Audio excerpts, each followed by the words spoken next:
Dancing boat taxi वाला। महाराष्ट्र में बल्लारपुर बोलकर एक गांव था। उस गांव में गोदावरी नदी बहती थी। नदी के इस साइड पर बल्लारपुर रहता है तो उस साइड में शहीदपुर था। इस गांव से उस गांव जाना बोले तो एक ही रास्ता था। इस गांव के बीच में एक नाव चलाने वाला ठाकुर था। सभी लोग ठाकुर को गाना ठाकुर करके बुलाते थे। ठाकुर को बचपन से गाना बोले तो बहुत प्यार था। हमेशा संगीत बोले तो मैं कान ही नहीं हाथ भी काट लेता करके कहता था। ठाकुर नाव चलाते वक्त हमेशा अपने स्मार्टफोन पर गाने सुनते हुए उस गाने के ऊपर डांस करता था। वो देखकर कुछ लोग, अरे अरे तुझे गाना ठाकुर करके बुलाए तो वैसे ही डांस करते क्या, बंद कर रहे भाई, नाव हिल रही है, पलट जाएगी करके डर लग रहा है। तो उसके जवाब में ठाकुर, कुछ नहीं होगा साहब, मैं हूं ना, डरो मत, तुम्हारी जान के लिए मैं अपनी जान पर खेलूंगा करके उनकी बातों को ना मानकर डांस करता था। ये सब कुछ लोग को पसंद नहीं आता था तो कुछ लोग ठाकुर को देखकर खुश होते थे। उस गांव में ठाकुर अकेला ही नाव चलाने वाला था, इसलिए लोग भी एडजस्ट कर लेते थे अपने आप को। एक दिन उस गांव में रह रहे संतोष अपने पत्नी के साथ उसके गांव जाना पड़ा। उसकी पत्नी शहीदपुर की रहने की वजह से संतोष अपनी पत्नी के साथ ठाकुर के नाव में चढ़ता है। ठाकुर अपने फोन में फुल साउंड करके डांस करना शुरू करता है। ये सब देखकर संतोष, ए बेवकूफ, तेरा ये बेवकूफ वाला डांस बंद कर रहे भाई, नहीं देख पा रहा हूँ करके गाली देता है। तो ठाकुर, नहीं देख सकता है तो आंखें बंद कर लो साहब करके मजाक उड़ाते हुए जवाब देता है। संतोष गुस्से से, तेरी बहुत चर्बी चढ़ गई रे, तेरे को बताता रुक करके बोलता है। तो ठाकुर, तेरे को जिसको बताना है उसको बता दे, ऐसा कहता है। संतोष तुरंत ठाकुर को मारने जाता है तो बाजू में बैठी पत्नी उसे रोककर, उससे तुमको क्या करना है, तुमको जिसको बताना है बता दो, बोलाना अपने गांव के प्रेसिडेंट बहादुर जी से बात करो बोलकर सलाह देती है। इसे अच्छा सबक सिखाना करके संतोष अपनी पत्नी को ससुराल में छोड़कर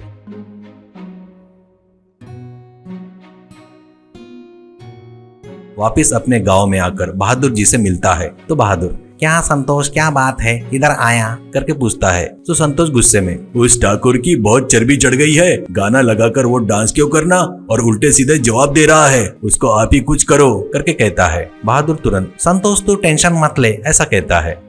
टेंशन नहीं बहादुर जी, नाव पलटकर कुछ हो गया तो मेरी पत्नी पेट से थी, कुछ हुआ तो वो उसका फालतू डांस करके कहता है। बहादुर, ये बात कुछ लोगों ने बताया था, पर बहुत सारे लोग उसकी नाव में चढ़कर उसका डांस देखकर हंसते हैं और कुछ देर ही सही अपने दुख भूल सकते हैं करके तारीफ करते हैं, इसलिए मैं भी उसे कुछ नहीं कह पा रहा हूँ करके बोलता है।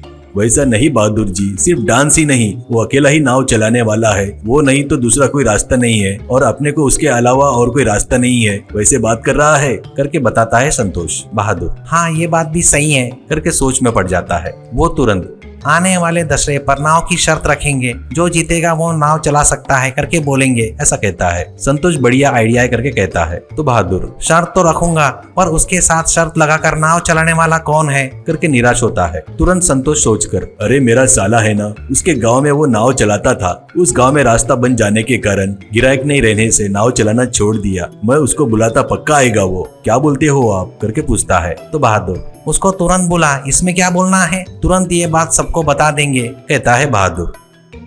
वो सुनकर संतोष अपने साले लोकेश को फोन करके, ए तुरंत मेरे गांव में आ करके बोलता है। लोकेश और कुछ बात नहीं करते हुए आ जाता है। वो पूरी बात सुनकर लोकेश, जीजा जी मैं शर्त में पक्का ही जीतूंगा, पर एक अड़चन है, ऐसा कहता है। वो क्या है रे करके पूछता है संतोष। गिराइक नहीं है इसलिए नाव नहीं चला रहा हूँ, क्यों रखना करके नाव बेच दिया जीजा करके कहता है आराम से। संतोष तुरंत कुछ और सोचे बिना, मैं खरीद कर देता, तू शर्त के लिए तैयार हो करके बोलता है। ये सब पता करके ठाकुर बगैर कुछ रिएक्ट किए वैसे ही डांस करते हुए नाव चला रहा था। शर्त का दिन आता है। लोकेश और ठाकुर अपने नाव में तैयार रहते हैं। गांव में सभी लोग वहां पर आकर कौन जीतेगा करके देखते रहते हैं। बहुत सारे लोग ठाकुर जीतेगा करके चिल्ला रहे थे। शर्त में सब लोग सोच रहे थे वैसा ही ठाकुर जीतता है।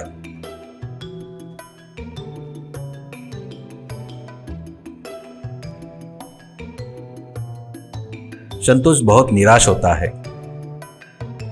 जीते हुए ठाकुर को बगैर पैसे के बहादुर अभिनंदन करते हुए बड़े आराम से जीत गए करके पूछता है। तो ठाकुर, साहब 20 साल से ये काम कर रहा हूँ। अपने गोदावरी नदी के बीच में एक छोटा सा भौरा घूमता है। मैं नाव चलाते वक्त उससे नाव हिलने लगता है। इससे लोग डरेंगे करके उनका ध्यान भटकाने के लिए मैं डांस करता हूँ। उस भौरे के पास कैसे चलाना है मुझे पता है। नए आदमी के लिए मुश्किल का काम है, इसलिए लोकेश जीत नहीं पाया। मैं गोदावरी माँ का लड़का हूँ सर। मैं रोज गोदावरी माँ से मुझे और मेरी नाव में चढ़ने वाले को अच्छा रखना करके रोज नमस्कार करता हूँ, हाथ जोड़ता हूँ करके हंसते हुए बताता है। वो सुनकर लोग और संतोष ठाकुर इतना अच्छा इंसान है क्या करके जान लेते हैं। ठाकुर संतोष के पास जाकर, संतोष जी, तुम्हारे से झगड़ा भी उसी भौरे के पास ही किया था। डांस रुका तो नाव हलकर तुम लोग डरोगे करके मैं डांस बंद नहीं किया। तुम्हारा लड़का अच्छे से पैदा होगा करके कहता है। वो सुनकर ठाकुर को संतोष गले लगा लेता है। वो देख रहे सभी लोग तालियां बजाते हैं।